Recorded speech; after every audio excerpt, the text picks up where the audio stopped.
Aujourd'hui, nous commençons un nouvel enseignement que j'ai intitulé « Le Père de notre Seigneur ». Ça peut sonner un peu bizarre pour certains, mais c'est très important. Le Père de notre Seigneur. Beaucoup de chrétiens ignorent aujourd'hui le mot Père. J'ai entendu beaucoup de chrétiens qui discutaient, il y avait des débats. Il y a même un chrétien qui m'a dit que lui, il ne parlait plus du Père dans ses prières. Il ne parlait plus de Dieu. Il ne parle que de Jésus. Il demande à Jésus, il loue Jésus, il parle à Jésus. Rien que Jésus, il avançait que Jésus est Dieu. Et je suis d'accord que Jésus est Dieu. Ce n'est pas le but de cet enseignement. On va parler de la divinité de Jésus vers la fin, mais ce n'est pas le but de cet enseignement. Le but de cet enseignement est d'attirer votre attention sur le mot Père. Jésus utilisait beaucoup le mot Père. Il disait mon Père, je ne fais rien sans l'accord de mon Père, la volonté de mon Père. Quand ils ont enseigné la prière de notre Père, il a dit notre Père qui est aux cieux. Aujourd'hui, le mot Père n'a plus de valeur dans la prière de beaucoup d'enfants de Dieu. Et quand tu leur demandes pourquoi, ils disent que non, c'est le Nouveau Testament. Maintenant, c'est Jésus, on ne parle plus de Père. Et c'est pour cela que le Saint-Esprit m'a poussé à donner cet enseignement. Le but de cet enseignement, ce n'est pas de parler qui est Jésus, comme nous avons déjà vu qui est le Saint-Esprit. Je ne suis pas en train de parler du Père, du Fils et du Saint-Esprit. C'est pas ça, parce que j'ai déjà enseigné la définition du Saint-Esprit. Si tu n'as pas suivi cet enseignement, va dans les archives, va sur recherche et écris qui est le Saint-Esprit. J'ai pris assez de temps, je crois 2 mois, à enseigner qui est le Saint-Esprit. Donc, dans cet enseignement, je ne vais pas parler du Saint-Esprit parce que j'ai déjà enseigné sur le Saint-Esprit. Je vais me concentrer sur la relation entre le Père et le Fils. Ce qui veut suivre l'enseignement qui est le Saint-Esprit, vous pouvez aller dans les archives. Ça a commencé le 18 mars 2024. Nous avons passé 2 mois et je ne parlais que du Saint-Esprit, qui est le Saint-Esprit. Donc maintenant, je ne parle pas de qui est Jésus, mais je parle de la relation entre le Père et le Fils. C'est très important parce que beaucoup de chrétiens prient en désordre. On ne sait pas. Je me souviens quand j'ai commencé la vie chrétienne, quand je me suis converti, il y a beaucoup d'années, je me demandais à qui est-ce que je parle. Est-ce que je parle au Père? Est-ce que je parle au Fils? Est-ce que je parle au Saint-Esprit? Donc il y avait la confusion. Donc c'est pour cela que je veux qu'on sache comment prier, parce que même dans le Nouveau Testament, le mot Père est très important. Si vous lisez les lettres de Paul, il parle beaucoup du Père. Dans 2 Corinthiens, le 1er chapitre, le verset 3, il dit « Béni soit Dieu, le Père de notre Seigneur Jésus-Christ. » Il continue en disant « Le Père des miséricordes et le Dieu de toute consolation. » Pourquoi est-ce qu'il précise le Père de notre Seigneur Jésus-Christ? Il dit aussi le Père des miséricordes. Il pouvait dire seulement Dieu. Là, ça serait vague. Il voulait préciser de quel Dieu il parle. C'est le Père de notre Seigneur Jésus-Christ. Il y a des chrétiens, quand ils entendent ça, ils disent que tu n'as pas la révélation, tu es dépassé, tu ne connais pas qui est Jésus. Mais Paul connaissait qui est Jésus. Il écrivait dans le Nouveau Testament. Et Jésus était déjà ressuscité. Il était à la droite du Père dans les lieux célestes. Donc, s'il dit ça, ça devait attirer notre attention. Et ce n'est pas seulement aux Corinthiens qu'il dit ça. Il a dit ça dans beaucoup de livres. Même aux Éphésiens, si vous lisez le 1er chapitre, verset 3, il dit « Béni soit Dieu », la même chose. « Béni soit Dieu, le Père de notre Seigneur Jésus-Christ, qui nous a bénis de toutes sortes de bénédictions spirituelles dans les lieux célestes en Jésus-Christ. » Même aux Colossiens, on verra ça. Aux Philippiens, il parle du Père. Partout, il insistait en disant « Le Père de notre Seigneur Jésus-Christ ». Voilà pourquoi j'ai donné à cet enseignement le titre de Père de notre Seigneur Jésus-Christ. Dans cet enseignement, on verra comment prier. On commence à qui s'adresser. L'importance de reconnaître le Père, d'avoir cette révélation. Il n'y a que le Saint-Esprit qui peut nous aider à comprendre cela. Il y a beaucoup de dieux, mais il faut préciser de quel Dieu tu cherches. Est-ce que tu cherches n'importe quel Dieu? Quand on parle de je suis, j'aime parler de je suis. Et quand je parle de je suis, je parle du Dieu d'Abraham, d'Isaac et de Jacob. C'est la révélation que Dieu a donnée à Moïse. Il a dit que c'est valable de génération en génération. Même aujourd'hui, nous devons savoir le Dieu que nous prions et c'est mieux de le préciser dans tes prières. Et demain, je vous parlerai de la confusion que j'avais dans mes premiers jours dans le salut à cause des enseignements contradictoires qui créaient la confusion. C'est très important d'avoir la révélation du Père parce qu'aujourd'hui, on ne parle plus du Père. Même dans les chansons, on ne parle plus du Père. Dans les prières, on ne parle plus du Père. C'est vrai que Jésus, c'est le centre de tout. Jésus, c'est la fondation. Et je veux que vous compreniez bien, je suis pour la divinité de Jésus. Je ne suis pas contre que Jésus est Dieu parce que la parole de Dieu dit dit qu'en lui était la plénitude de la divinité. Donc le problème n'est pas de comprendre si Jésus est Dieu ou pas, mais c'est de comprendre la relation entre le Fils et le Père, entre Jésus et le Père. Je vous ai dit que je ne vais pas parler du Saint-Esprit dans cet enseignement parce que j'ai pris assez de temps pour parler du Saint-Esprit. C'est un enseignement que j'ai appelé « Qui est le Saint-Esprit ?» Vous pouvez voir ça dans les archives. Dans les archives, vous trouverez cet enseignement le 18 mars 2024, l'année passée, ou cliquez sur « Recherche » et écrivez « Qui est le Saint-Esprit ?» Donc, dans cet enseignement, je vais juste parler de la relation entre Jésus-Christ et le Père. Donc, hier, je vous disais que j'avais beaucoup de confusion au début de ma vie chrétienne. Quand je me suis converti, c'était en 1993. Et quand je priais, j'étais dans la confusion parce que j'entendais beaucoup d'enseignements. Il y a ceux qui parlaient de Jésus comme Dieu, d'autres qui disaient qu'on n'a pas besoin du Père.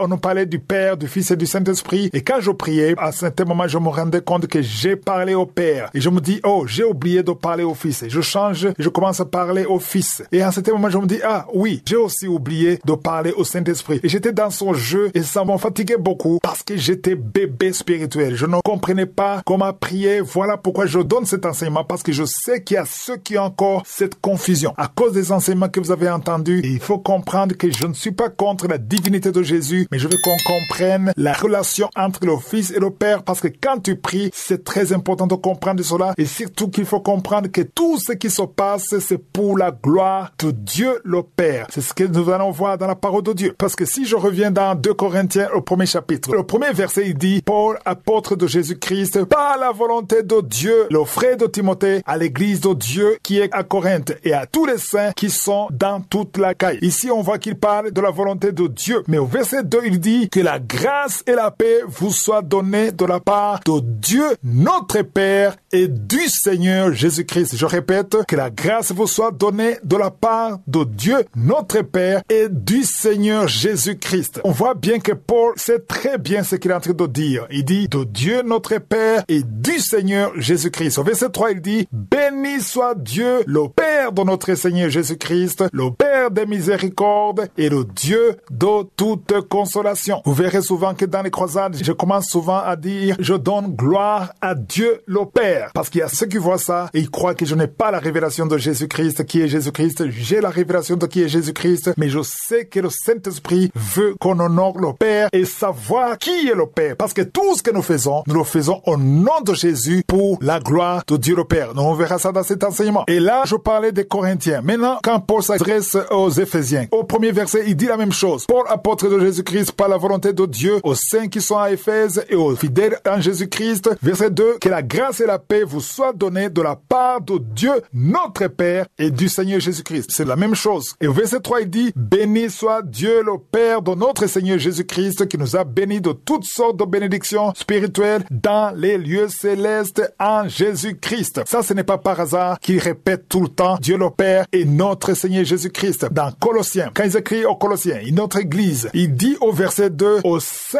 et fidèles frères en Christ qui sont à Colosse. Maintenant, il parle aux Colossiens, que la grâce et la paix vous soient données de la part de Dieu notre Père. Pourquoi est-ce qu'il précise tout le temps Dieu notre Père? Parce qu'il y a une grâce particulière d'être fils de Dieu. À tous ceux qui ont accepté Jésus, selon Jean, le premier chapitre, verset 12, la lumière qui est Jésus leur a donné le pouvoir de devenir enfant de Dieu. Quand tu es un enfant de Dieu, c'est une grâce. Donc c'est très important quand tu parles de Père, c'est quelque chose de très très important. Beaucoup de chrétiens voient Dieu comme un Dieu créateur, un maître, un Seigneur, mais on ne voit pas le Père. Parce que le Père met un accent sur la relation. Tu peux travailler dans une même entreprise avec le fils du PDG de l'entreprise. Peut-être tu peux être un bon travailleur, un bon employé, mais tu n'auras jamais la relation de ton collègue qui est le fils du PDG. Donc la relation fils et père, c'est quelque chose de très précieux. Ce que je veux que nous comprenions dans cet enseignement, c'est la façon de prier. Pourquoi je vous dis cela? J'ai déjà vu beaucoup de chrétiens, même les serviteurs de Dieu, quand ils prient, on sent réellement qu'ils ne comprennent pas la relation entre le fils et le père. J'ai vu beaucoup qui se focalisent uniquement sur Jésus. On ne parle que de Jésus. Le Père n'a pas de valeur. Même dans les prédications, même dans les conversations, le Père n'a pas d'importance. Ils disent que ceux qui parlent du Père, ils sont encore dans l'Ancien Testament. Mais j'aimerais vous dire que dans l'Ancien Testament, on ne parlait même pas du Père. On parlait de l'Éternel. C'est Jésus qui a commencé à parler du Père, comme Dieu étant notre Père. Et comme je vous l'ai dit hier, c'est très important de comprendre la valeur de la relation entre le Père et le Fils. Tu peux être un serviteur de Dieu et avoir Dieu comme ton maître, c'est bien, mais quand il devient ton Père, c'est quelque chose de très important. Dans Philippiens chapitre 2, verset 9, il est dit, c'est pourquoi aussi Dieu l'a souverainement élevé. Ici, on parle de Dieu le Père qui a souverainement élevé Jésus et lui a donné le nom qui est au-dessus de tout nom. Et au verset 10, il dit, afin qu'au nom de Jésus, tout genou fléchisse dans les cieux, sur la terre et sous la terre. Je vais attirer votre attention au verset 11. Il est dit, et que toute langue confesse que Jésus-Christ est Seigneur à la gloire de Dieu le Père. Je le répète, que toute langue confesse que Jésus-Christ est Seigneur à la gloire de Dieu le Père. Donc tout ce que nous faisons, c'est ce qu'on verra dans cet enseignement, tout ce que nous faisons, la prière, les demandes, la louange, l'adoration, tout ce que nous faisons ici sur la terre en tant qu'enfants de Dieu, nous le faisons pour la gloire de Dieu le Père en Jésus-Christ. Tout ce que tu fais sera fait en Jésus-Christ à la gloire de Dieu le Père. Ça, c'est très important. La parole de Dieu dit que Jésus-Christ est le souverain sacrificateur. Dans Hébreux 7, 25, il intercède pour nous. On verra ça. Il intercède pour les saints. Jésus prend les louanges, il prend les adorations, il prend les prières, il prend les requêtes et il les présente parfaitement devant Dieu le Père. C'est ça le rôle du souverain sacrificateur. C'est pour cela qu'on dit que toute langue doit confesser que Jésus-Christ est Seigneur à la gloire de Dieu le Père. Donc ça dit que c'est très important d'attirer l'attention sur le Père. Jésus parlait tellement du Père quand il était sur la terre, quand il était avec les disciples, il parlait tout le temps du Père. À un certain moment, Philippe lui a posé la question. On voit ça dans Jean 14, verset 8. Philippe lui a demandé, Seigneur, montre-nous le Père et cela nous suffit. Pourquoi il a posé cette question? Parce que Jésus parlait du Père tout le temps. Donc, ils ont compris que le Père est quelqu'un de très important. Et Philippe a dit, montre-nous le Père, ça nous suffit. Au verset 9, Jésus a dit, il y a si longtemps que je suis avec vous et tu ne m'as pas connu. Philippe, c'est lui qui m'a vu, a vu le Père. Comment dis-tu, montre-nous le Père? Ça, c'est très important. Jésus lui dit, quand tu me vois, tu vois le Père. Ne me demande pas de voir le Père parce que quand tu me vois Jésus, tu vois le Père. Au verset 10, il dit, ne crois-tu pas que je suis dans le Père et que le Père est en moi? Les paroles que je vous dis, je ne les dis pas pour moi et le Père qui demeure en moi, c'est lui qui fait les œuvres. Donc, on voit Jésus, mais c'est le Père qui est en lui qui fait les œuvres. Voilà pourquoi tout ce que Jésus faisait, c'était pour la gloire du Père qui était en lui et qui faisait les œuvres. Donc, c'est ça qu'il faut comprendre, l'importance du Père dans toutes les actions que nous faisons. Et nous savons que Jésus a été révélé. Il y avait beaucoup de prophéties que Jésus allait venir, allait naître. En fait, il n'a pas commencé le jour de son naissance. On verra ça. Jésus était là bien avant. Jésus n'a pas de commencement. On verra ça. Il était avant la création d'Adam et Ève. On voit la prophétie d'Ésaïe. 6 siècles avant sa naissance, le prophète Ésaïe avait prophétisé. Ésaïe 9, verset 6. Dans cette version, c'est le verset 5. Ésaïe 9, verset 6, le prophète Ésaïe a dit, un enfant nous est né, un fils nous est donné. Ça, c'est très important. C'était pas par hasard qu'il a dit ça. Il a dit, un enfant nous est né, mais un fils nous est donné. C'est ce que je vais continuer à enseigner demain, parce qu'il faut que nous comprenions qu'il y a une différence entre un enfant et un fils. C'est un enfant qui nous est né, mais c'est un fils qui nous est donné. Il y a une grande différence entre un enfant et un fils. J'ai remarqué que beaucoup de chrétiens confondent un fils et un enfant, mais c'est très différent, et c'est ce que je vais expliquer dans un cadeau demain. Ce sont des choses qui peuvent te sembler simples, des choses que tu connais peut-être déjà, mais c'est très important qu'on en parle parce qu'il y a une confusion dans l'église. Beaucoup d'enfants de Dieu ne savent pas exactement comment prier. Quand on nous dit qu'il y a un Père, qu'il y a un Fils, qu'il y a le Saint-Esprit, il y a la confusion. J'ai déjà enseigné sur le Saint-Esprit. Je vous ai dit que si vous allez dans les archives ou cliquez dans Recherche, écrivez qui est le Saint-Esprit, vous verrez tout ce que j'ai dit sur le Saint-Esprit et beaucoup ont réagi en disant qu'ils étaient étonnés parce qu'ils ne savaient pas réellement qui est le Saint-Esprit. Beaucoup croyaient que c'est juste une force, une puissance, un vent impétueux, mais ils ont compris qui est le Saint-Esprit. J'en ai beaucoup parlé, mais je ne veux pas parler du Saint-Esprit maintenant, je parle de la relation entre le Père et le Fils. Et surtout que les enfants de Dieu sachent comment prier. Et comme je vous l'ai dit, je ne suis pas en train de parler qui est Jésus. Je parle plutôt de la relation entre le Fils et le Père. Voilà pourquoi l'enseignement c'est le Père de notre Seigneur. Si vous lisez dans Philippiens chapitre 2, du verset 9 à 11, on nous parle de Dieu qui a souverainement élevé Jésus et qui lui a donné le nom qui est au-dessus de tous les noms. C'est écrit au verset 9. Au verset 10, il dit, afin qu'au nom de Jésus, tout genou fléchisse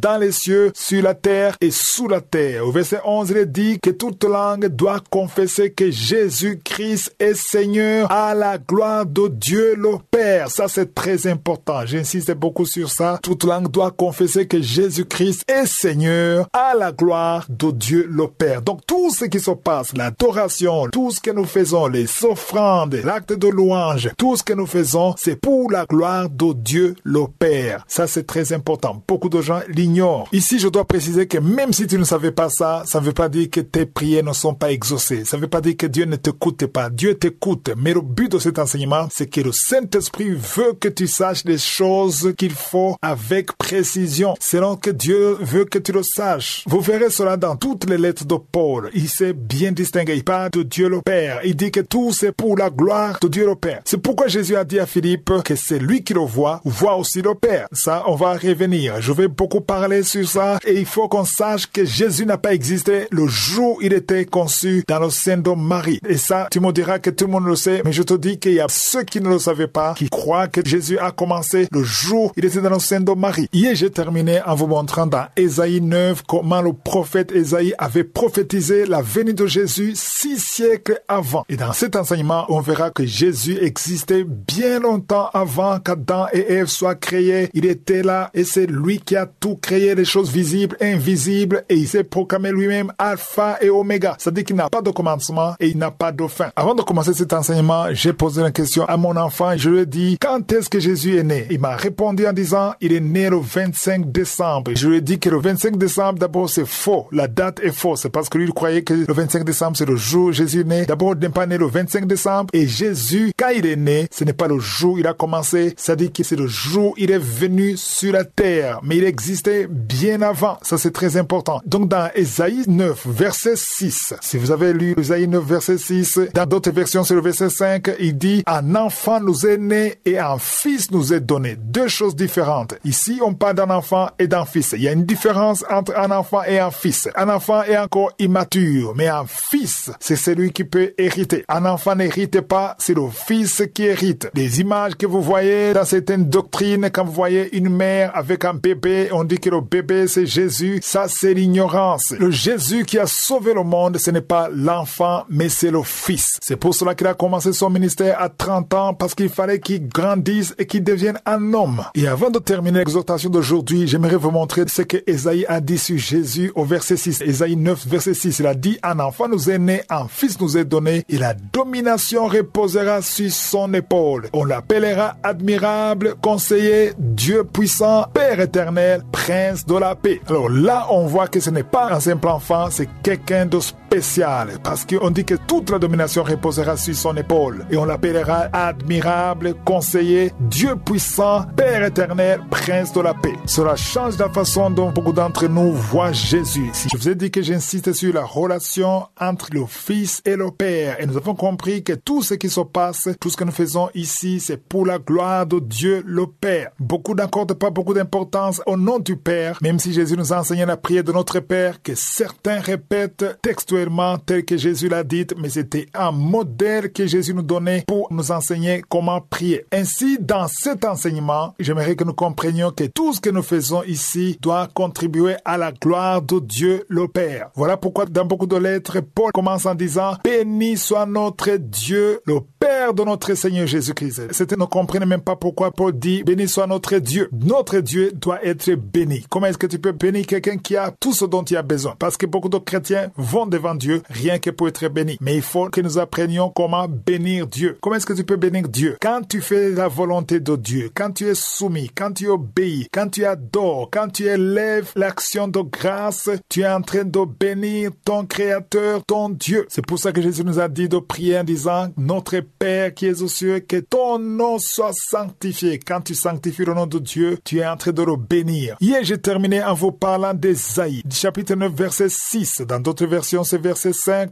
Là où on voit la différence entre un enfant et un fils. J'aimerais insister sur le mot fils, parce que c'est très important d'être le fils de Dieu. Et quand je parle de fils de Dieu, je vais vous montrer qu'ici, il ne s'agit pas des hommes et des garçons seulement. Toi qui m'écoutes, quand tu es sauvé, tu es fils de Dieu. Parce que fils veut dire quelqu'un qui a la maturité et qui peut hériter. Nous sommes co-héritiers avec Christ selon la parole de Dieu. On ne parle pas de Jésus quand il était enfant. On le voit quand il est né et on le voit encore quand il a 30 ans. On ne parle pas de son adolescence. On ne parle pas de Jésus à 15 ans, à 18 ans, à 20 ans, à 25 ans. On ne dit rien de Jésus. On voit juste Jésus quand il avait 12 ans, une seule fois. Quand il avait 12 ans, quand les parents le cherchaient partout, c'est là où on voit Jésus à 12 ans. Mais après cela, on ne parle pas de Jésus avant l'âge de 30 ans. Pourquoi? Parce que c'est l'âge où il a commencé le ministère. Il ne pouvait rien faire quand il était enfant. Il fallait donc qu'il atteigne la maturité. Donc c'est très important de comprendre l'importance du mot fils. Dans Ésaïe 9, verset 6, on nous dit d'abord qu'un enfant nous est né. Un fils nous est donné. Donc c'est l'enfant qui nous est né, mais c'est le fils qui nous est donné. Autrement dit, l'enfant est là pour arriver au titre de fils. Donc c'est ça l'objectif. L'objectif de l'enfant, c'est pour qu'il atteigne le niveau de fils. C'est le fils qui nous est donné. L'objectif, c'est le fils. Et la domination reposera sur son épaule. On l'appellera admirable, conseiller, Dieu puissant, Père éternel, prince de la paix. Donc il faut comprendre que l'enfant ne peut rien faire tant qu'il est enfant. Dans Galates 4, le premier verset, il est dit: aussi longtemps que l'héritier est enfant, je dis qu'il ne diffère en rien d'un esclave, quoi qu'il soit le maître de tout. Il est censé être l'héritier, il est le maître de tout, théoriquement, mais aussi longtemps qu'il est un enfant, il ne peut rien faire. Un enfant ne peut pas décider. Un enfant ne peut pas juger. Un enfant n'a pas la maturité. Mais au verset 2, il est dit: mais il est sous des tuteurs et des administrateurs jusqu'au temps marqué par le Père. Donc, un enfant, même s'il est l'héritier, il est sous le tuteur. Il y a quelqu'un qui signe pour lui, qui le guide, qui prend les décisions à sa place parce qu'il est encore un enfant. Donc, il faut qu'il atteigne la maturité. Quand il devient fils, c'est là où il peut hériter. Dans Jean, le premier chapitre, verset 12, on nous dit qu'à tous ceux qui ont reçu la lumière, c'est-à-dire Jésus, il leur a donné le pouvoir de devenir fils de Dieu. Dans Louis II, on parle d'enfant de Dieu, mais ce n'est pas ça, il faut corriger, c'est fils de Dieu, parce que ça vient du mot grec qui est teknon. Teknon veut dire fils. Il y a certaines versions, comme la version King James Version en anglais, on parle de sons of God, et non pas children of God. Et cela concerne tout le monde, même les filles, les femmes qui vont m'écouter spirituellement, vous êtes des fils de Dieu parce que vous devez hériter avec Christ. Même si vous êtes femme, vous êtes fils de Dieu, vous êtes héritier. Dans Galates 3, verset 26, on nous dit que car vous êtes tous fils de Dieu par la foi. Donc vous êtes des fils de Dieu par la foi. Vous tous qui avez été baptisés en Christ, vous avez revêtu Christ. Donc écoutez bien le verset 28, il n'y a plus ni juif, ni grec, il n'y a plus ni homme, ni femme. Vous êtes tous un en Jésus-Christ. Je vous ai expliqué que c'est très important qu'on comprenne la relation entre le Fils et le Père. Ça va nous aider beaucoup dans la prière. C'est vrai que même si tu ne pries pas comme il faut, Dieu voit ton cœur, mais c'est encore mieux de prier comme il est convenu, comme c'est dans la Bible. Ça a un grand impact dans la prière. Je vous ai montré et on verra encore plus de passages où Jésus montre l'importance de prier au nom de Jésus. Et quand il dit que celui qui le voit le Père, c'est la question que Philippe lui a posée. Il lui a dit: celui qui me voit le Père. Et le fait de prier au nom de Jésus, ça rend la prière efficace. Beaucoup de gens ne comprennent pas pourquoi le nom de Père. Le nom de Père n'a plus d'importance dans la prière, mais Jésus en parlait beaucoup. Dans les lettres de Paul, il y revenait beaucoup. C'est très important de comprendre ça. Jésus parlait tout le temps de son Père. Il disait: je peux demander à mon Père, il peut envoyer des légions d'anges. Il parlait tout le temps de son Père. Il disait: je ne peux rien faire sans l'autorisation de mon Père. Tout le temps, il parlait de son Père. C'est pour cela que Philippe lui a demandé: montre-nous le Père et cela nous suffit. Il a dit: celui qui me voit le Père. Et dans les lettres de Paul, souvent il commence en disant: béni soit Dieu le Père de notre Seigneur Jésus-Christ. Il répète beaucoup cela et on a vu que quand nous demandons, quand nous prions, on fait tout pour la gloire de Dieu le Père au nom de Jésus-Christ. Ça, c'est très important. Vendredi dernier, je vous montrais la différence entre un enfant et un fils. Nous avons vu la prophétie d'Ésaïe. Il disait: un enfant nous est né, mais un fils nous est donné. Il y a une grande différence entre un enfant et un fils. Tu peux trouver que tous sont des enfants, mais un enfant est un enfant. Un fils est un fils. C'est très différent. Un enfant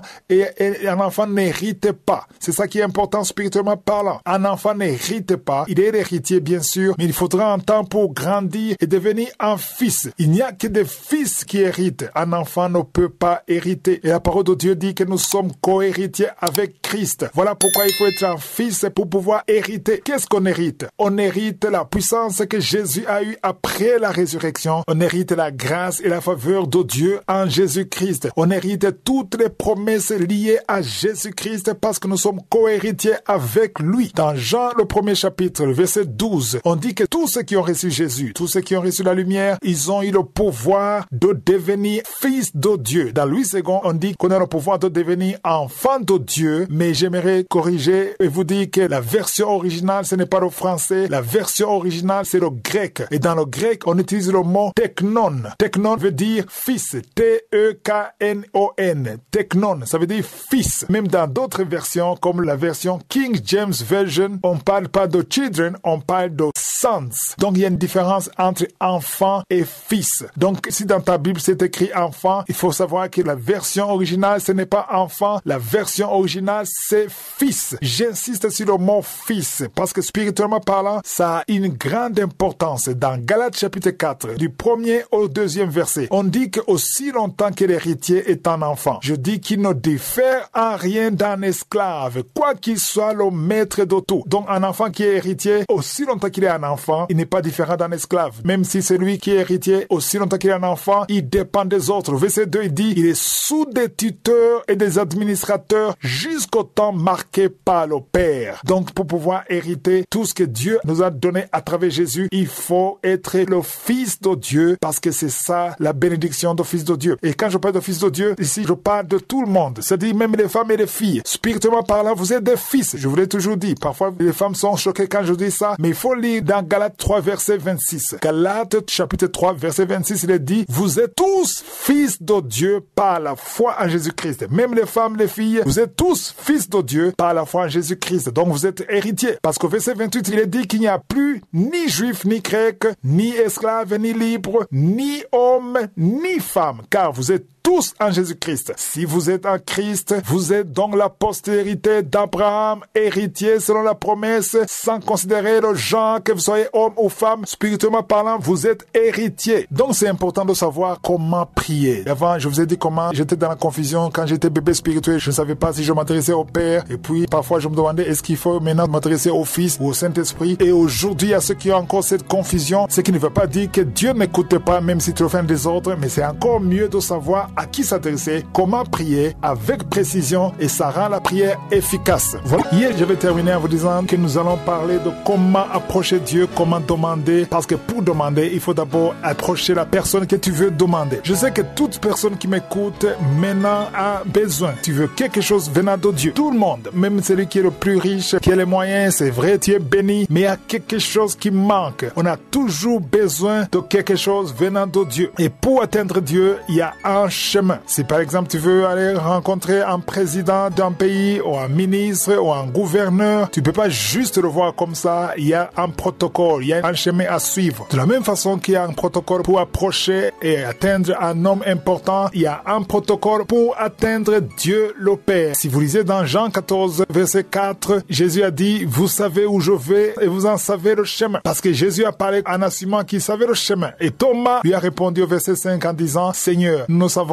où tu vas, comment pouvons-nous en savoir le chemin? Et le verset 6, Jésus a dit, je suis le chemin, la vérité et la vie. Ce qui est important, c'est comment il a terminé cette parole en disant, nul ne vient au Père que par moi. Je le répète, nul ne vient au Père que par moi. Tu peux pas atteindre Dieu le Père sans passer par Jésus. C'est le chemin obligé. Ce n'est pas n'importe quel chemin, c'est le seul chemin. Peu importe la longueur de ta prière ou ta foi, il n'y a qu'un seul chemin et ce chemin s'appelle Jésus-Christ. Dans le temple de Dieu, il y avait 3 parties. Il y avait le parvis, il y avait le lieu saint, il y avait le lieu très saint. Dans le lieu très saint, c'est là où il y avait l'arche de l'alliance, c'est là où il y avait la présence de Dieu. Et il n'y avait que le souverain sacrificateur, un seul souverain sacrificateur qui pouvait entrer. Les autres sacrificateurs ordinaires, ils pouvaient entrer dans le lieu saint. Mais personne ne pouvait entrer dans le lieu très saint, sauf le seul souverain sacrificateur. Tous les souverains sacrificateurs que nous connaissons dans la Bible, que ce soit Élie, que ce soit soit Samuel, tous les souverains sacrificateurs cités dans la Bible, ils sont tous morts. Mais Jésus, c'est le dernier sacrificateur et c'est le seul qui n'est pas mort, qui est toujours vivant. Parce que dans Hébreux 7, verset 25, on nous dit qu'il peut sauver parfaitement ceux qui s'approchent de Dieu par lui. Si tu veux t'approcher de Dieu le Père par Jésus, il est là constamment pour te sauver et surtout, il est toujours vivant. Le verset dit qu'il est toujours vivant pour intercéder en ta faveur. Jésus est le seul intercesseur maintenant qui est devant Dieu le Père et qui intercède. C'est le seul chemin. Il n'y a pas une autre voie pour atteindre Dieu le Père sans passer par Jésus. Si nous retournons dans Jean 14, au verset 12, Jésus a dit, en vérité,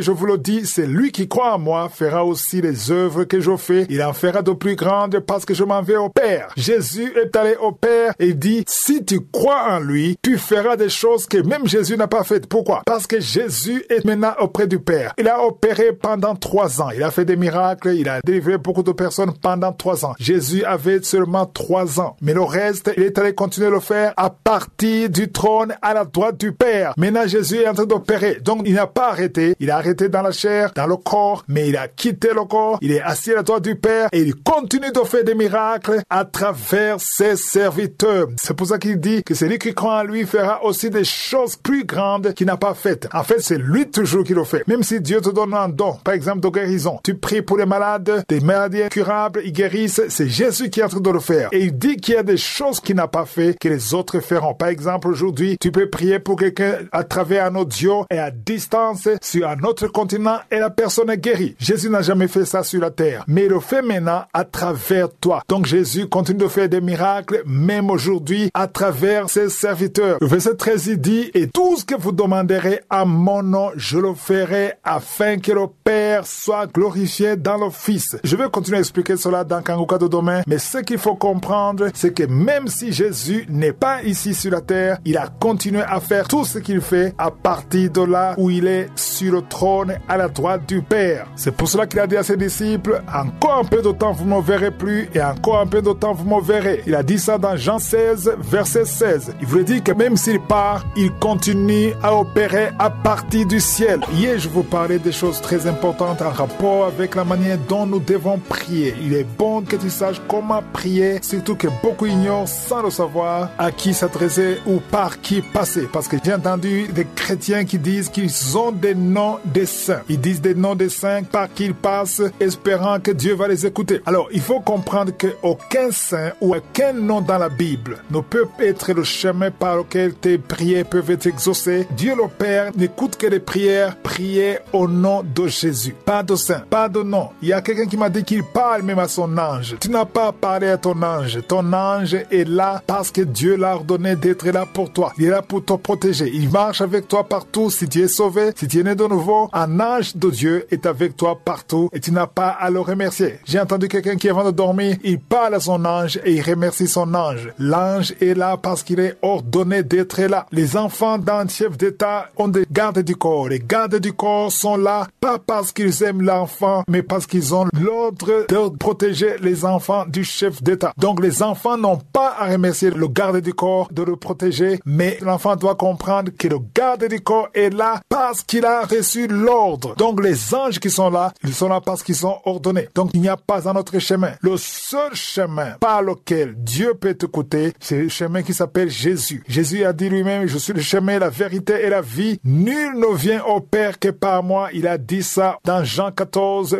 verset 6. Il y a d'autres qui passent par d'autres noms, des noms des saints, des noms tirés de la Bible. Quand tu leur dis que ce n'est pas vrai, que Jésus est le seul chemin, ils te disent qu'ils prient et qu'ils sont exaucés. Et quand ils disent qu'ils sont exaucés, ils ne mentent pas. Il y a ceux qui sont exaucés, ils prient en passant par un autre nom qui n'est pas Jésus et il a la chose qu'il a demandé. Et j'aimerais dire à toute personne qui demande en passant par un autre nom qui n'est pas Jésus, il faut savoir que ce n'est pas Dieu le Père qui t'a exaucé. La chose, oui, tu l'as eu, je ne conteste pas. Mais même si tu l'as eu, ce n'est pas Dieu le Père qui te l'a donné. Parce que Dieu le Père exauce la prière, prier au nom de Jésus uniquement. Tu pourras me demander, mais pourquoi alors Dieu exauce? D'abord, ce n'est pas Dieu qui exauce. Ils ont eu ça, mais ce n'est pas Dieu qui exauce. Dieu exauce la seule prière, prier au nom de Jésus. Il y a beaucoup de religions qui font des miracles. J'ai vu des témoignages des gens qui ont eu des guérisons extraordinaires par des bouddhistes ou pas d'autres religions qui n'ont pas le pardon de Jésus. On voit des miracles réels. Ce n'est pas qu'ils mentent. Ils ont ces miracles. Mais ce n'est pas étonnant parce que le diable aussi a le pouvoir de faire des miracles. Souvenez-vous de Moïse et d'Aaron. Ils ont fait un miracle. La verge a été transformée en serpent devant le pharaon. Mais les serviteurs de pharaon, ils avaient une autre puissance qui ne vient pas de Dieu le Père, mais ils ont fait exactement la même chose. C'est-à-dire, leurs verges ont été transformées en serpent. Donc, le miracle ne veut pas dire que ça vient de Dieu. Le fait que tu demandes et que tu as la chose, ça ne veut pas dire que c'est Dieu qui t'a donné. Pour être sûr que c'est Dieu le Père qui t'a donné, il faut demander au nom de Jésus. Si tu ne demandes pas au nom de Jésus, c'est une autre force ou c'est un autre Dieu, P minuscule, mais pas Dieu le Père. Parce que Dieu le Père exauce les prières, priez au nom de Jésus. Donc les miracles ou les réponses aux prières ne signifient pas forcément que c'est Dieu qui t'a donné. Parce que Dieu le Père a un seul chemin. Jésus a dit, nul ne vient au Père que par moi. Donc là, il n'y a pas à aller à gauche, à droite. Nul ne vient au Père que par moi. Autrement dit, tu ne peux rien avoir venant du Père que par Jésus. Même dans 1 Timothée 2, verset 5, Paul a dit qu'il y a un seul Dieu, un seul médiateur entre Dieu et les hommes, et c'est Jésus-Christ. Revenons maintenant dans Jean 14. Jean 14, verset 13. Jésus a dit que tout ce que vous demanderez en mon nom, je le ferai, afin que le Père soit glorifié dans le Fils. Alors là, il faut bien comprendre que Jésus nous montre le protocole. On demande à qui? On demande à Dieu le Père. En quel nom? Au nom de Jésus. Qui va t'exaucer? C'est Jésus qui t'exauce. Parce qu'il a dit, je le ferai. Donc, on demande au Père et Jésus le fait. Le Père est glorifié dans le Fils. Donc, Dieu le Père est glorifié dans Jésus, c'est-à-dire dans le Fils. C'est ça le protocole de Dieu et il faut le comprendre quand tu demandes et savoir que tu demandes à Dieu le Père au nom de Jésus et Jésus le fera et quand il le fera, Dieu le Père sera glorifié dans le Fils. Tout c'est pour la gloire de Dieu le Père. Ça c'est très important et nous avons étudié des choses très importantes. Nous avons compris que nous devons prier en demandant au Père. Beaucoup de chrétiens demandent dans la prière mais ne sachant pas exactement comment demander. Il y a ceux qui ne mentionnent même pas le nom du Père et ils ne le font pas parce qu'ils ne connaissent pas la parole. Jésus nous a montré comment demander. Nous devons demander au Père au nom de Jésus et ça c'est très important. Pourquoi est-ce qu'il faut toujours demander au nom de Jésus? Parce que nous avons vu dans Hébreux 7 verset 25. Lisez dans vos Bibles Hébreux chapitre 7 verset 25. Il est dit, c'est aussi pour cela qu'il peut sauver parfaitement ceux qui s'approchent de Dieu. Qui peut sauver? Le souverain sacrificateur qui est Jésus. Il peut sauver, mais pour qu'il te sauve ou qu'il intervienne, tu dois prier en son nom, au nom de Jésus. Et le verset dit qu'il est toujours vivant pour intercéder en leur faveur, en notre faveur. Jésus intercède en notre faveur. Pour que Jésus intercède en ta faveur, il faut que tu demandes au Père au nom de Jésus, en son nom. Donc, ça veut dire que c'est très important de mentionner le nom de Jésus quand tu demandes au Père. Il faut savoir que tu demandes au Père. Parce que Jean 14, verset 13, Jésus a dit, tout ce que vous demanderez en mon nom. En quel nom? Au nom de Jésus, je le ferai. C'est Jésus qui le fera à condition que tu demandes au Père en son nom. Si tu demandes dans un autre nom qui n'est pas le nom de Jésus, Jésus ne le fera pas. Pourquoi est-ce qu'il le fait quand tu demandes dans son nom? Pour que le Père soit glorifié dans le Fils. C'est écrit au verset 13. Le Père doit être glorifié dans le Fils, mais cela est possible quand tu demandes en son nom. Parce que quand tu demandes au nom de Jésus, c'est Jésus qui le fait afin que le Père soit glorifié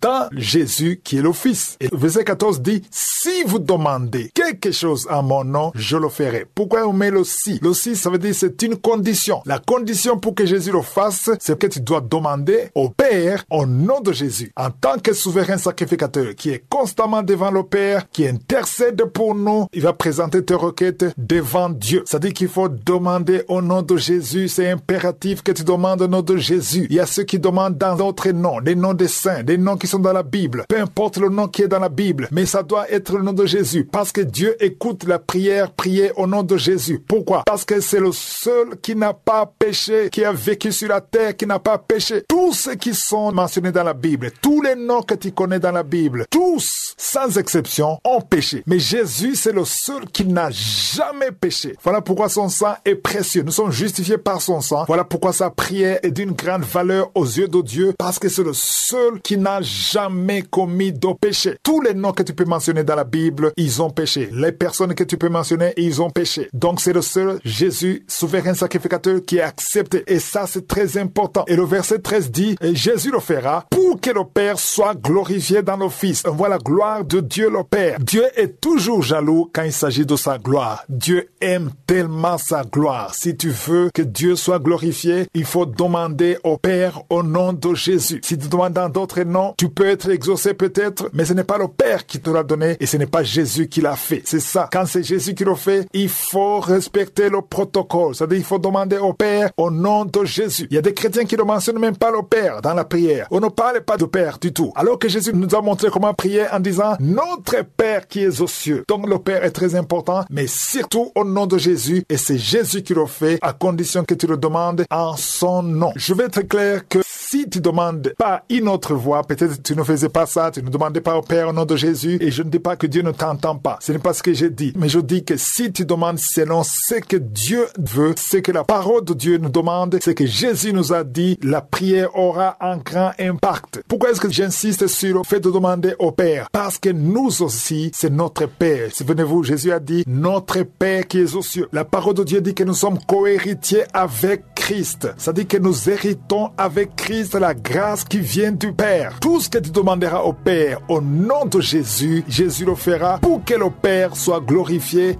dans le Fils. Donc ce n'est pas juste une sorte de formule, c'est très important d'avoir la révélation de Jésus et de mentionner Jésus dans tes prières, et il le fera conformément à sa parole. C'est un enseignement très puissant, ça nous aide à savoir comment prier avec efficacité. Hier, je vais vous montrer encore comment prier, que nous devons prier en demandant au Père au nom de Jésus. Ça, c'est très important. Je crois qu'on a vraiment compris, mais je dois ajouter quelque chose. Même si tu demandes à Dieu le Père, parce que demande au Dieu le Père, et c'est le Fils qui le fait. C'est le Fils qui agit, mais on demande au Père. Pourquoi c'est le Fils? Pour que le Père soit glorifié dans le Fils. Donc tout ça, c'est pour qu'il y ait la gloire de Dieu. C'est ce que nous avons vu dans Jean 14, verset 13. Tout ce que vous demanderez à mon nom, je le ferai. C'est qui le fera? C'est Jésus. Afin que le Père soit glorifié dans le Fils. Il a insisté au verset 14 en disant, si vous demandez quelque chose à mon nom, je le ferai. Donc, ça dit que si tu demandes quoi que ce soit au nom de Jésus, en demandant au Père, Jésus le fera. Mais s'il y a quelque chose de très important à savoir, n'oubliez pas que nous devons demander ce qui est conforme à la volonté de Dieu. Parce que l'important, ce n'est pas de demander au nom du Fils. Tu peux demander au nom du Fils quelque chose qui n'est pas conforme à la volonté de Dieu. Jésus ne le fera pas. Jésus fait tout ce qui est conforme à la volonté de Dieu. Tout ce que tu demanderas au Père, ça doit forcément être conforme à la volonté de Dieu. Souvenez-vous du point de la devise de Kangoka qui dit « Acceptez la volonté de Dieu même si elle est différente de la nôtre ». C'est ça qui est très important. Si vous avez lu l'histoire de David et Goliath, quand David a tué Goliath, il a même coupé sa tête. Tout le monde a acclamé. Tout le monde était impressionné. Un petit garçon qui tue le géant Goliath. Qu'est-ce qui s'est passé après? À la fin, le roi Saul, il a demandé en insistant, en disant « Qui est le père de ce jeune homme? Qui est le père de David ?» Il ne voulait même pas demander le nom de David. Il voulait connaître le nom de son père. Pourquoi? Parce que quand David a gagné, il a fait des exploits, toute la gloire s'est dirigée vers son père. Parce que lui, c'était un petit jeune, personne ne s'intéressait à lui. Malgré qu'il a fait des exploits, on voulait savoir qui est son père. C'est la même chose aujourd'hui. Tout ce que nous demandons à Dieu, Jésus le fait, mais la gloire vient au Père pour que le Père soit glorifié dans le Fils. C'est pour cela que j'insiste beaucoup sur la partie de Fils. Nous avons vu dans Ésaïe 9, verset 6, quand Ésaïe prophétisait la venue de Jésus, il a dit « Un enfant nous est né ». J'ai déjà parlé de ça. Et il a aussi ajouté « Un fils nous est donné ». C'est la partie de Fils qui nous intéresse. Parce qu'un enfant nous est né, c'est une bonne chose. Mais tant que l'enfant n'est pas fils, on ne peut rien gagner. Ça ne nous arrange pas. Il faut que l'enfant devienne le fils. Parce que quand tu deviens le fils, tu as l'héritage, tu as le pouvoir, tu as l'autorité. Donc, dans certaines versions bibliques, on ne parle pas de fils, on parle d'enfant. Comme dans ma langue, le Kirundi, on parle souvent enfant. Mais ce n'est pas enfant. La bonne traduction, c'est fils. Parce que c'est le fils qui a eu le pouvoir, qui a l'héritage l'héritage. Et ce qui est important, c'est de savoir que tout ce que tu demandes à Dieu, si tu ne passes pas par le nom de Jésus, tu perds ton temps. Je connais ceux qui mentionnent d'autres noms, les noms des saints, les noms bibliques. Ça ne marche pas, même si tu es exaucé. Là, je dois insister en te disant que l'exaucement n'est pas la preuve que tu as demandé, que c'est Dieu le Père qui te l'a donné. Dieu le Père te donnera tout ce que tu demanderas au nom de Jésus. Si tu demandes en passant par un autre nom, même si c'est un nom biblique, ce n'est pas Dieu le Père qui t'a exaucé. J'ai vu des non-chrétiens qui ne mentionnent même pas le nom de Jésus, qui ne croient même pas en la Bible, qui ont d'autres religions et qui sont exaucés. Beaucoup de choses qu'ils demandent, ils ont l'exaucement. Et cela n'est pas étonnant, parce que même dans la Bible, on a vu que quand le bâton de Moïse et d'Aaron a été transformé en serpent, les serviteurs de Pharaon ont imité le miracle de Dieu. Et quand les bâtons des serviteurs de Pharaon, qui avaient la puissance de Satan, ils ont transformé leur bâton, leur verge en serpent, ce n'est pas Dieu le Père qui a fait le miracle. Le miracle est venu d'une autre force qui n'est pas de Dieu le Père. Donc si tu pries dans un autre nom, tu peux être exaucé, mais ça ne veut pas dire que c'est Dieu le Père qui t'a exaucé. Mais si tu demandes quelque chose au nom de Jésus, sans utiliser un autre nom, mais au nom de Jésus, et que tu es exaucé, tu peux être sûr à 100% que c'est Dieu le Père qui t'a exaucé. Et quand c'est Dieu le Père qui t'exauce, tu es béni parce que l'exaucement de Dieu le Père est béni, est couvert et protégé. Il y a l'assistance des anges de Dieu. Les anges de Dieu assistent la bénédiction qui vient de Dieu le Père. Donc, il n'y a aucun autre nom par lequel tu peux être exaucé en priant, en demandant Dieu le Père, si ce n'est que le nom de Jésus. Lundi prochain, si je suis le vœu, nous allons voir à qui diriger les actions de grâce. Ça aussi, c'est très important qu'on en parle.